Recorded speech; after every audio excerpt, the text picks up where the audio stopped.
This is an issue that is essential to the cattle industry, to food supply, which are at risk. A new effort to save livestock and deer. Friday, Governor Greg Abbott, alongside U.S. Secretary of Agriculture Brooke Rollins, announced new plans to stop the spread of New World screwworms. The species of fly, once nearly eradicated in the U.S., is seeing a comeback in Central America. Our senior science reporter Eric Henrikson takes a closer look at the plan and how these tiny creatures could cost the state billions. My grandmother was a dental assistant in Florida, and she told me once about them finding a screwworm infection in the mouth of a patient that came into the dentist's office. Larry Gilbert lived in Texas in the 1940s. The screwworm was a really big problem on cattle and wildlife like deer.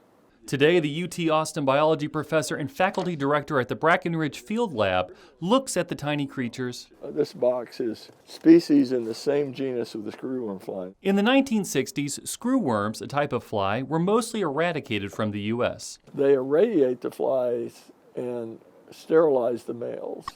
The species, which screws into open wounds and can even kill its hosts, was pushed further south into Central America. But in recent years, they've returned, creeping into Mexico just a few hundred miles from the Texas border.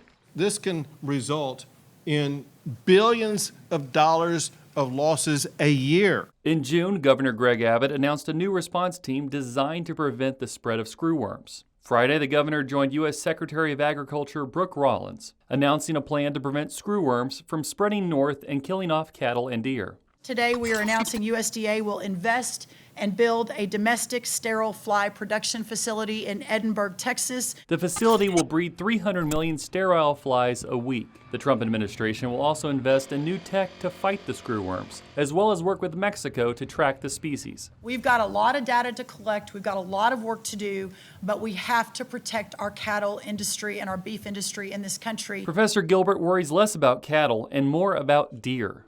The deer herds would be very vulnerable to this, and you don't go around treating wounds on deer. It's hard to find them. Eric Henrikson, State of Texas. It's becoming much more difficult to get visas to the United States. A Texas couple faces obstacles as they try to help a young man get his student visa after he showed an act of kindness. It's part of a larger problem facing foreign students seeking to continue their education in the U.S.